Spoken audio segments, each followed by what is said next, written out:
Jati diri. 30 menit telah berlalu, namun Rio dan Mahia masih menungguku untuk siap.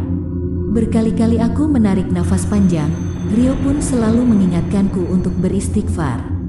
Setelah melihat setiap adegan dalam pintu kedua tadi, kakiku terasa lemas dan jantung ini pun masih berdebar kencang. Akhirnya, ku mantapkan hati ini untuk memulai penelusuran menuju pintu pertama. Setelah aku berkata siap, Rio mengambil posisi dengan duduk bersila. Doa dan ayat Al-Quran pun mulai dibaca. Perlahan tembok yang usang dan hangus di hadapan kami berubah menjadi dua pintu yang misterius. Kenapa masih ada dua pintu? Namun, pertanyaan tersebut terjawab karena di pintu pertama ada Mama Rosita dan di sisi lain ada Tante Maudi. Aku pun kebingungan, kenapa Tante Maudi muncul di sini? Kau mengenal wanita itu? Tanya Mahia. Iya, dia adalah tetanggaku yang juga merupakan korban dari Mama Elis. Pasti dia ingin mengatakan suatu hal padamu. Pintu mana yang akan kau pilih? Tanya Mahia. Aku akan pilih pintu di mana Mama Rosita berada. Untuk urusan Tante Maudi aku bisa mengetahuinya nanti. Tanpa bertanya lagi, Mahia mulai membaca mantra yang sama. Kemudian, pintu pertama pun terbuka. Ketika memasukinya, terlihat masih dalam bangunan rumah yang sama. Hanya saja, bangunannya dan interiornya masih terlihat sangat baru. Terlihat sosok sepasang suami istri yang duduk bersama di ruang keluarga. Sang istri sedang mengendong bayi, sedangkan sang suami sedang memangku seorang anak perempuan. Oh, ternyata laki-laki yang merupakan sosok suami itu adalah papaku sewaktu masih muda, sedang memangku Kak Jessica dan itu Mama Rosita yang mungkin sedang menggendongku. Hans, akan kita beri nama siapa bayi cantik ini? Tanya Mama Rosita. Florisa, yang berarti bunga yang indah dan penuh makna. Jawab Papa, cantik sekali namanya. Bagaimana Jess, kamu setuju kan kalau adikmu diberi nama Florisa? Mama Florisa berkata sambil mengusap lembut kepala Jessica. Kemudian Jessica pun terlihat mengangguk setuju dengan senangnya. Ibunya yang memberikan nama itu, kata Papa yang mulai mengubah suasana hati Mama Rosita. Terang saja, kau memilih nama pemberiannya. Sebab, sekarang kamu sudah mulai mencintainya kan? Mama Rosita terlihat protes. Dia adalah ibu kandung dari bayi itu, setidaknya biarkan saja dia yang memberinya nama. Toh, kamu yang akan merawatnya nanti. Papa menjawabnya dengan tenang. Tapi jawaban itu tak membuat Mama Rosita menjadi senang, sehingga dia pun memerintahkan Kak Jessica untuk masuk ke kamarnya, karena Mama Rosita tak ingin jika Jessica sampai mendengarkan percakapan mereka. Baiklah, aku setuju dengan nama itu. Tapi aku minta jangan sampai dirimu menemuinya lagi. Rose, selama ini aku selalu menuruti apa maumu, karena aku sangat mencintaimu. Tapi, aku ini laki-laki biasa. Aku juga punya perasaan. Salahkah aku jika aku juga mencintainya? Dia juga istriku. Kali ini suara Papa terdengar sedikit parau. Dia sepertinya menahan tangis. Apa? Cinta? Kita sudah membicarakan ini, Hans. Atas dasar apa kamu bisa mencintai wanita jalang itu? Aku yang menyuruhmu untuk menikahinya, karena aku ingin dapatkan seorang anak dari keturunanmu, meski itu bukan berasal dari rahimku. Pernikahan kalian hanya sebatas ikatan kontrak, karena dalam perjanjian tertulis bahwa kau akan meninggalkannya setelah dia melahirkan anak ini, kata Mama Rosita penuh emosi. Tanpa aku sadari, perlahan-lahan aku mencintainya. Aku menyesal karena telah memanfaatkannya karena keegoisan kita. Setidaknya, biarkan dia dekat dengan anaknya dan menyusui anaknya selama 6 bulan. Aku mohon Rose, apa kau menyindir kemandulanku? Dia sendiri yang mau melakukannya dan kita sudah membayar tinggi untuknya, untuk jasa hamil hingga melahirkan anakmu. Kita pun memberikannya tempat tinggal yang layak. Tetap setia di channel Asal Gawe. Jangan lupa like, komentar, subscribe, dan bagikan. Selamat menyaksikan. Silahkan saja bawa dia ke sini, hiduplah bersamanya. Aku akan pergi dari sini dengan membawa Jessica. Mama Rosita memberikan bayi yang sedari tadi digendongnya kepada papa. Bukan begitu, jangan tinggalkan aku. Aku begitu mencintaimu, Ros. Papa mulai terisak. Hans, begini saja, kau pilih aku atau dia? Aku memilihmu, Ros. Kamu adalah segalanya bagiku. Jangan pernah tinggalkan aku. Papa mulai memohon. Kalau begitu jangan pernah temui wanita itu lagi. Iya sayang, aku janji. Tapi sebelumnya akan aku talak dia.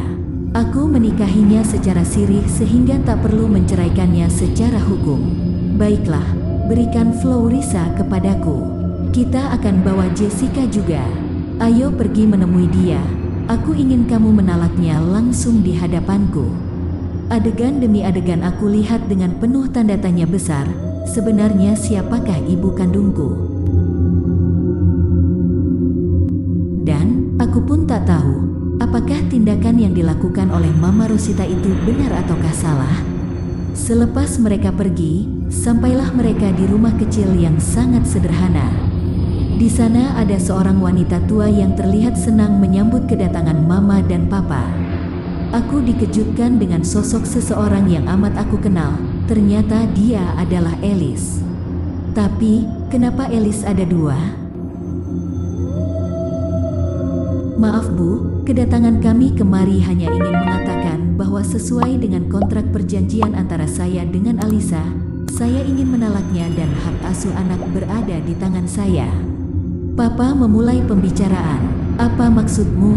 Pernikahan kalian hanyalah main-main? Tanya ibu tua itu. Jadi, Alisa belum menjelaskan semuanya kepada ibu. Kali ini Mama Rosita yang berbicara.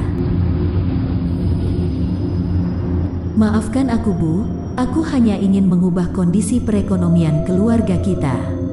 Bukan maksud hatiku membohongi ibu. Wanita itu terlihat menangis dan terus-menerus memohon maaf kepada ibunya.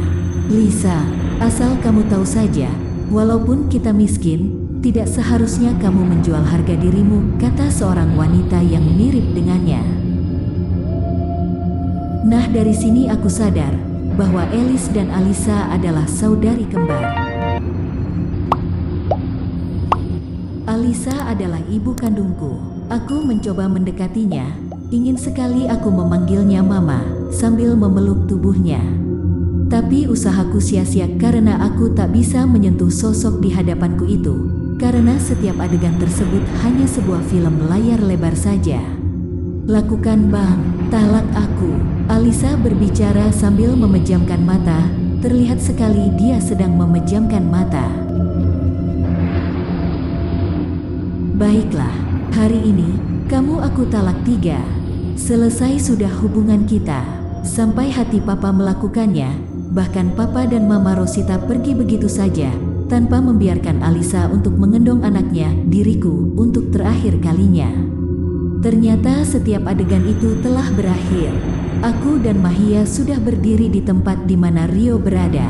Aku melihat arwah Mama Rosita yang tengah berdiri. Tanpa pikir panjang ku ungkapkan semua rasa kekecewaan ini terhadapnya. Kenapa ada banyak hal yang kalian sembunyikan dariku? Kenapa Mama memisahkanku dengan ibu kandungku? Apa salahku, Ma? Tidak sayang, tidak. Kamu tidak salah apa-apa. Flo adalah korban dari rasa egois Mama. Karena ingin dapatkan seorang anak dari keturunan papamu, Mama telah melakukan berbagai macam cara untuk itu. Cara itu benar-benar salah. Ada keluarga yang hancur karena itu. Maafkan Mama sayang. Arwah Mama Rosita mulai menangis penuh penyesalan. Maksud, Mama, tanyaku penasaran. Setelah kejadian itu, Alisa dan Elis kehilangan ibunya. Beberapa saat kemudian, terdengar kabar bahwa Alisa juga meninggal. Dia terkena infeksi kandungan setelah melahirkanmu. Kini Alice membalas dendam atas kematian ibu dan juga adiknya. Waspadalah Flo, peringatkan papamu, Alice bukanlah wanita yang baik. Semua perkataannya membuatku sangat terkejut, sehingga aku ingin bergegas untuk pulang, karena bisa saja saat ini nyawa papa dalam bahaya. Tapi ketika aku teringat dengan Tante Maudi, aku pun menanyakannya kepada Mama. Aku akan menjaga papa, Mama yang tenang di sana ya. Tapi, apakah Mama tahu apa hubungan Alice dengan Tante Maudi? Mama akan tenang jika sudah menyampaikan segalanya padamu, Flo. Maudi adalah sahabat dekat Alice. Maudi juga dekat dengan Jessica, jadi kemungkinan Maudi yang menjadi perantara Alice. Karena atas perintah Alice, Maudi terus menghasut Jessica agar dia membenci kita, jawab Mama Rosita. Aku akan menyelidiki banyak hal tentang Alice, Ma. Aku mohon, Mama yang tenang di sana. Aku juga sudah memaafkan Mama. Dan, suatu saat nanti aku juga akan meminta maaf kepada Alice atas setiap kesalahan Mama. Pergilah Ma, Flo sayang Mama. Dengan penuh keharuan, aku melepas kepergian arwah Mama Rosita yang perlahan-lahan mulai menghilang. Terlihat Rio dan Mahia memandang ke arahku. Setelah tuntasku seka air mata ini, kuputuskan untuk lanjut menelusuri pintu di mana arwah Tante Maudi berada. Namun tiba-tiba mataku berkunang-kunang, rasanya pening dan pusing. Pandanganku mulai gelap, gubrak-brak, aku terjatuh lemas, terkulai di lantai. Samar-samar terdengar Rio terus memanggil namaku, tapi akhirnya suara itu menghilang dari jangkauan telinga, karena aku tak sadarkan diri karena kelelahan fisik, hati, dan juga mental. Bersambung. Lanjut part 7 dengan judul Pitulungan atau Pertolongan. Terus pantengin channel Asal Gawe dengan kisah dan cerita yang tentunya sangat menarik. Terima kasih dan sukses untuk semua.